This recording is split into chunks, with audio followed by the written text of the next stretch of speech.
Channel 2, New York. To Tell the Truth is proud to present one of the great actresses of our time, ladies and gentlemen, Miss Eileen Heckert.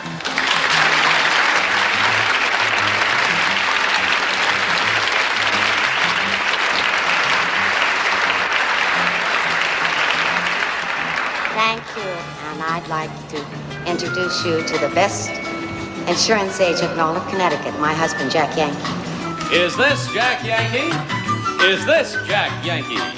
Or is this Eileen Heckert's husband, Jack Yankee? Well, we'll soon find out as they try to fool this panel. Bert Convy, Johanna Barnes, Orson, Kitty Carlise, plus 100 of the people in our studio audience on To Tell the Truth. And now, here's our host on To Tell the Truth, Bud Collyer.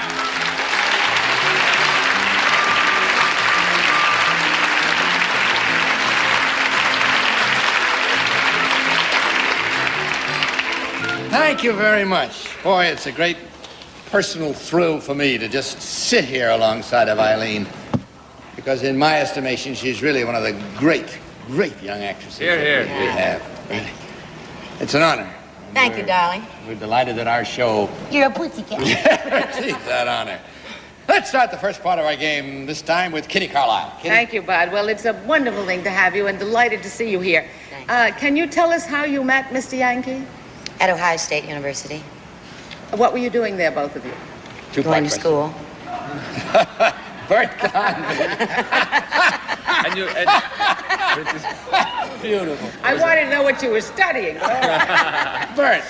Your husband's name is Yankee. Is he a Connecticut Yankee? I guess you get that all the time. You have children, don't you? Yes. I know you do because we commiserated once. What do you have? You have boys. 3. 3 boys. Yes. Big ones. 8, 14, 16. Johanna. Isn't it terribly difficult raising a family while you're, busy on the road and stuff like that? No. No? Just... I have a lovely husband, a beautiful nurse. Orson. I wonder about that. What's the next thing you're going to be seen on on Broadway?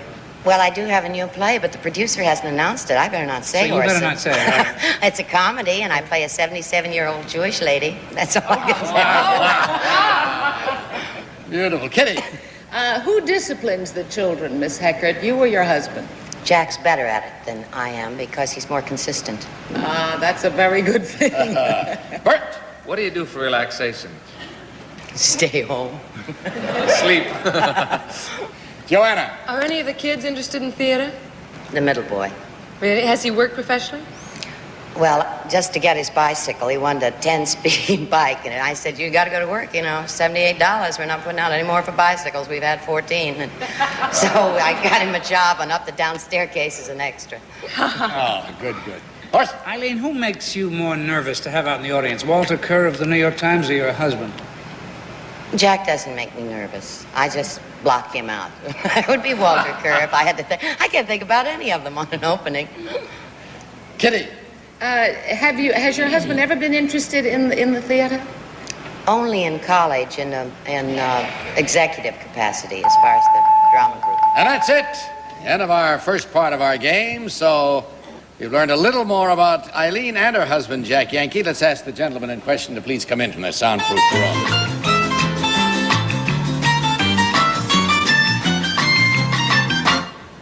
All right, panel, see if you can find out which of these gentlemen is married to Eileen Heckert. And we start the questioning with Johanna Barnes. Johanna? Number 1, where did your son make his movie debut? Oh, in the movie that Eileen did, Up the Down Staircase. Number 2, actresses sometimes bring their work home with them in an emotional sense. What has been your wife's most difficult role for you to bear? I do not have that problem with Eileen for the simple reason that most of the time when she has a show, she at least has an hour to come home in the train. She completely relaxes. Like screaming at the conductors on the train. I know how it is. Orson. Are you relieved, number 3, are you relieved on the day that Eileen closes in a show? Not really. She's great. She doesn't get carried away with it at all. She's no trouble around the house, whether it's a hit or a success. Number 1, I don't feel that when I'm in a Broadway show, I get to spend as much time as I'd like to with my family. Do you care about her working in a show? Like, a show is a very demanding thing. Well, it takes a lot of time away from our home life, Yeah. but after she has been working at it 3 or 4 months, then I start to get a little nervous and want her to come home with the kids again. Kitty. Number 2, Miss Heckert told us that you were better at disciplining the children than she is. Do you believe that's true? Definitely. Somebody has to be. And it's you. Definitely. Number 3, how many bicycles have you bought since your children have been of bicycle age? Well, let's see. Mark is the oldest. I think he's gone through 2 or 3, so it's at least 5. 5 bicycles? Yes. Uh-huh. And number 1, how long have you been married? 25 years. Oh, my goodness. Well, number 2, what were you studying when you met? I had no goal at that time. I was been thinking of business all the way back as far as I can remember. Bert Convy. Yes, now you were a Hoosier, weren't you, number 3, when you met your wife? No, we were at Ohio State. Oh, then you were a Buckeye. I was a Buckeye. Son of a gun. Number 1, what do you... Now, when Eileen is working, she has 1 day off a week, Sunday, and that's it. What do you do on that Sunday? We try to keep it pretty much to ourselves. You mean you lock the kids out of the house, or...? No, we don't usually like to entertain on Sundays.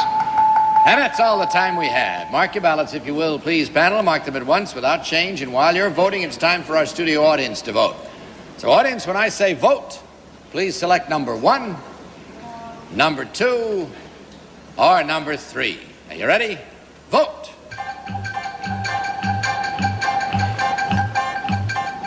All right, your votes have been registered. Let's see now how our panel voted. All marked panel seem to be. Bert, for whom did you vote? You know, it's very interesting to see the husbands try and act like they don't care about her. I think all 3 of them are madly in love with her, and number 1 came out and looked steely-eyed at her, but it's him anyway.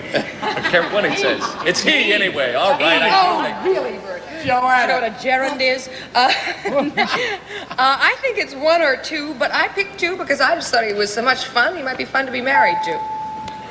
Orson. I picked number 1. Even though he's steely of eye, now he's that's done in needlepoint there. Oh, I see. It's a stage door. Yeah.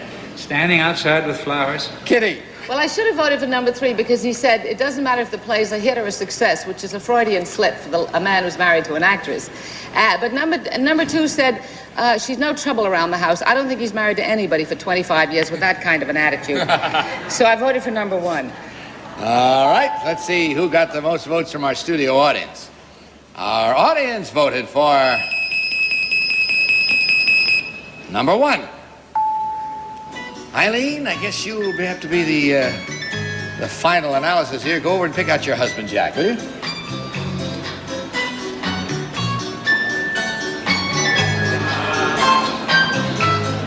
You didn't win any money.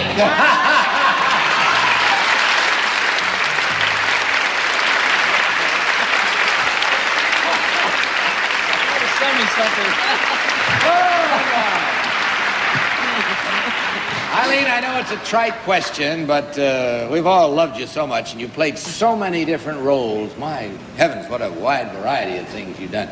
Is there any one that stands out as your favorite in television or theater? Oh, but I really can't say that. I enjoyed Picnic and Dark at the Top of the Stairs, and I even liked I loved the Last Four, and I liked, even The Old Ladies and Save Me a Place at Forest Lawn, and there are a lot of like. It's quite obvious that you do thoroughly enjoy everything you do, so that's half of the charm of it all. And long may you wave. It's been a joy. Thank you. Wouldn't let it pride anyway.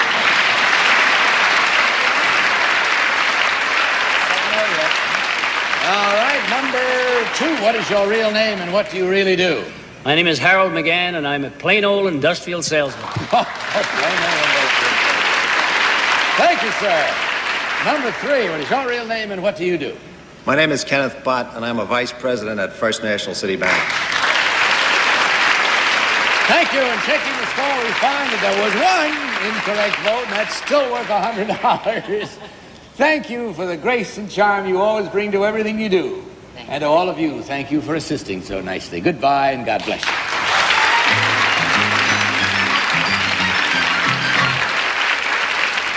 Ladies and gentlemen, Our next guest on To Tell the Truth is the dean of a most unusual college. Let's meet him now. We'll play our game with these gentlemen in just 1 minute. Now, this word. Our college dean.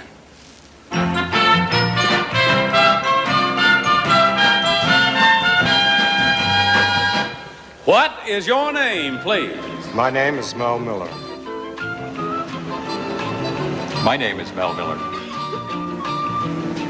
My name is Mel Miller. We'll play our game with Mel Miller in 1 minute. Right now, this message. Very well, panel, open up your envelopes, please, and follow along. Open up your envelope. I, Mel Miller, have spent all my life in the circus. I've been a clown, circus press agent, and until last spring, curator of the Ringling Museum of the Circus. As director of special exhibitions for the circus, I have just become director of a new college. The major subjects taught will be visual comedy, the history of clowns, pantomime, and knockabout comedy, including complete training in costuming and makeup. I am the dean of the world's first and only College of Clowns. Signed, Mel Miller. This portion of To Tell the Truth was brought to you by Skippy, the peanut butter with true honest-to-goodness peanut butter flavor, another product of Best Foods.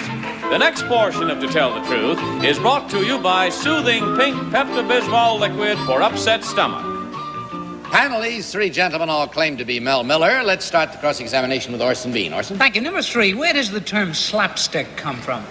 Slapstick is an old origination from Broadway or vaudeville days. What is a slapstick? Slapstick is a visual type of comedy that's drawn out pantomime sort of thing. Isn't it anything? Doesn't it come from a particular thing, though, that expression, or is it just a generic term? Well, it could stem from the English clowns of the gestures, which have been with us through the ages. Number 1, why are there so few great clowns? You can name, on one hand, Grock and a few of the others. Why? I think that the young people today are not being interested in the clowns. That's why I have the school. I see. Number 2, what about the commercialization? Like you go to Ringling Brothers and everybody's carrying around a tube of toothpaste. Kitty Carlisle. Number 2, where is your school? At the winter quarters in Florida. And number 1, is there a great demand for young clowns today? Great demand. We need them. Number 3, does Mr. North still run the circus, John Ringling North? No, ma'am. He doesn't. Number 2, where is the museum? In Sarasota, Florida. Oh, thank you. And number 1, when you travel with the circus, do you have your own car just for clowns, or do you all travel together? No, we all travel together. We no longer travel in a sort of situation like it used to be in the How do you trade. know? Bert Convy. Yes, number 3, what is the prerequisite for a clown? What kind of person should you be? I don't think there's any actual prerequisite for a clown. It's just being able to do good broad pantomime comedy and make it good and visual. Yes, number 2, can a clown make a decent living today? Or do they pay you in peanuts? Yes, yes. He can, but Yes. only in circuses, or can you work someplace else? Well, I suppose if he were good, he could work in nightclubs. I see. television. Number 1, supposing I wanted to become a clown. I know Orson already thinks I am, but what would I do? Where would I go? Well, you would write to me, Mel Miller, Ringling Brothers Circus in Venice, Florida. Venice? Florida. Venice. Johanna Barnes. Number 2, most clowns, like Emmett Kelly, for instance, have a gimmick, a unique trademark. How do you find these when you're teaching your pupils to become clowns? Oh, I suppose you develop that. We're finding out what you do best. I see. Number 1, what are the exhibits in the Ringling Museum? Oh, several exhibits, memorabilia from the past shows like the circus world. That's all we have time for. Mark your ballots, please. And audience, again, when I say vote, please select number 1, number 2, or number 3. Are you ready? Vote.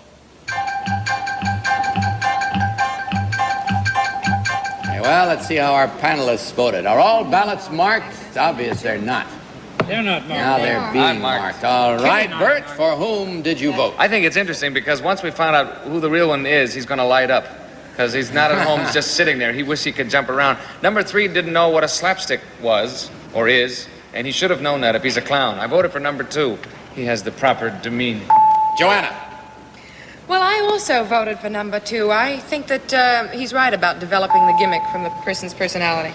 Orson. Yeah, 3. A slapstick is a double-edged stick that when you hit somebody in the head, it goes, and it sounds like the noise was made by his head. I voted for number 2. Oops. Yeah. There goes to... Kitty. Well, guess what? I voted for number 2.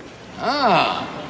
All right, we'll find out how our audience voted and meet the real Mel Miller in 1 minute. Right now, this message. Very well. Your votes are in, panel. Let's see who got the most votes from our studio audience. Our audience voted for number 3. Time to find out now which of these 3 gentlemen is, in truth, the dean of a school for clowns. Will the real Mel Miller please stand up? No use fooling. Thank you, sir. I'm sure we'd all love to see what Mel Miller looks like, really. So, Mel? I really don't want to light up. I don't get any money. Thank you. And where is the circus now? Yes, by the way, we haven't mentioned that. I work for Ringling Brothers Barnum and Bailey Circus, and the show is now playing in San Francisco, California. Well, great. Sounds like an exciting new job, if that's what it is for you, and much success. A very exciting one, but... Number 1, what is your real name, and what do you really do, and what do you really look like? My name is Clark Bert Convy. I do television commercials, and it was fun anyway. Thank you. Number 3, what is your real name, and what do you do, and what do you look like? Robert Ruker, I'm an organist. Thank you. Checking the score, we find that there was only 1 incorrect vote, but that's still worth $100. And thanks for being with us. You lighted up our day. Goodbye, and God bless you.